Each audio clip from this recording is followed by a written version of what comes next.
Hi friends, आज हम लोग देखेंगे कि जम्मू एंड कश्मीर बैंक के रिजल्ट Q4 के आउट हो चुके हैं और ये Q4 के ट्रेडिंग सेशनों में कल के ट्रेडिंग सेशनों में इनका रिजल्ट आया है। तो इन रिजल्ट के हिसाब से हम लोग इसका एनालिसिस करेंगे, क्या पोजीशन का निकल के आ रही है और कोई भी डिविडेंड का अनाउंसमेंट इस स्टॉक का भी इनके रिपोर्ट के अंदर नहीं है।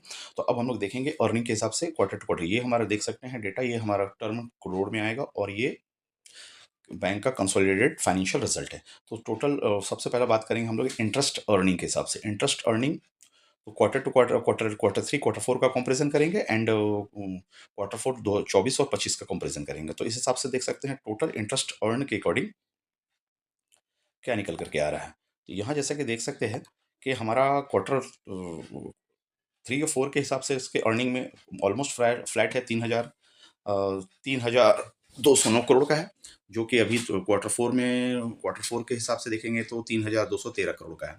तो ऑलमोस्ट मोटा मोटी फ्लैट माना जा सकता है। एंड क्वार्टर फोर 24 के हिसाब से देखेंगे तो 2,910 करोड़ का है, उसके अगेंस्ट में 3,213। तो यहाँ पे 10% का अप्रोक्सीमेट क्वार्टर टू क्वार्टर में उछाल देखने को मिल रहा है।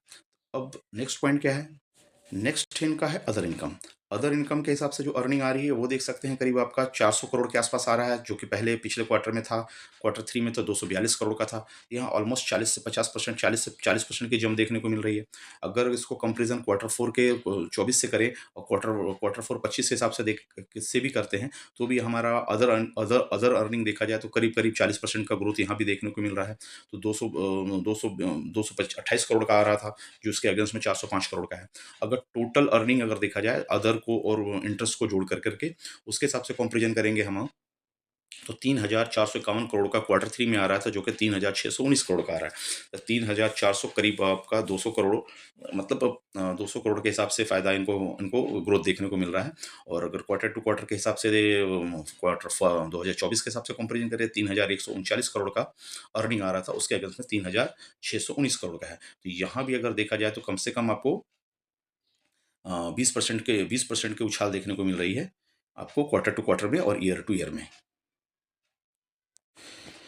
अब इन्हें खर्चे का डेटा एनालाइज करें कि 3,600 के हिसाब से खर्चे कितने आ रहे हैं। खर्चे अगर देखे जाएंगे तो हमारा 2,800 करोड़ का करीब खर्चा आ रहा है, जो कि पिछले क्वार्टर में खर्चा 2,700 करोड़ का था। और हमारा क्वार्टर फोर 2024 का खर्चा 2,400 करोड़ का था।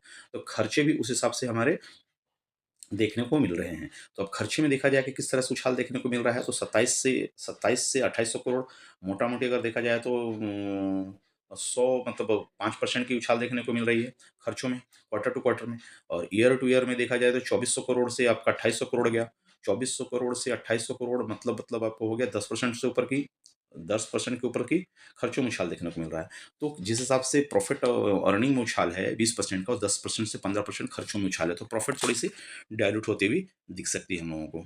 नेट प्रॉफिट की बात करें, यानी प्रोविजनिंग काट छाट के हमारे पास में नेट प्रॉफिट क्या आ रहा है, तो अभी 5,581 करोड़ का प्रॉफिट आ रहा था, जो लास्ट क्वार्टर में 523 करोड़ का है। तो उस हिसाब से देखा जाए तो करीब करीब आपको 10% की उछाल क्वार्टर टू क्वार्टर प्रॉफिट में दिख रही है, नेट प्रॉफिट में, प्रोविजनिंग सभी काट छाट करके। और हमारा ईयर टू ईयर एंडेड के हिसाब से देखा 2024 के हिसाब से कंपेरिजन करें, ये 633 करोड़ का था, जो अभी 581 करोड़ है। तो यहाँ से अगर देखा जाए तो प्रॉफिट में हम लोगों को गिरावट देखने को मिल रही है। गिरावट का अगर रेशियो देखें, करीब करीब 5% आपको गिरता हुआ दिख रहा है। 5% का आपको प्रॉफिट में नुकसान देखने को मिल रही है। प्रॉफिट में नुकसान होने के साथ हम लोग देखेंगे कि ईयरली बेसिस पे आपका ईपीएस भी डाइल्यूट होता हुआ दिखेगा। जैसे कि हमारा ईयरली बेसिस पे क्वार्टर 24 2024 के क्वार्टर का ₹5.75 ईपीएस चल रहा था, जो कि ₹5.25 पे ईपीएस आ गया। तो यहाँ भी ईपीएस गिरता हुआ दिख रहा है और ईपीएस आपको बढ़ता हुआ दिखेगा आपके थर्ड क्वार्टर से फोर्थ क्वार्टर के कंपेरिजन में। 4.28 का ईपीएस था, जो 5.28 आ चुका है। 4.80 का ईपीएस था, जो ₹5.28 आ चुका है। तो यहाँ से आपको ग्रोथ देखने को ईपीएस में, यानी क्वार्टर टू क्वार्टर बोल सकते हैं ग्रोथ है, बट ईयर के हिसाब से देखा है तो दिक्कत है। तो ये स्टॉक आज के दिनों में आपको थोड़ी सी गिरती हुई दिख सकती है। इस हिसाब से हम लोग एनपीए की बात करेंगे, किस तरह से प्रॉफिट में। तो इनका ग्रॉस एनपी और नेट एनपी और रिटर्न ऑन एसेट जहाँ तक देखें तो ग्रॉस एनपी आपका 3.37 का है, जो कि 2 से 3% होना चाहिए। यहाँ पे ग्रॉस एनपी अभी के ट्रेंड में बढ़ा हुआ है। तो लास्ट क्वार्टर में ग्रॉस एनपी कितना था?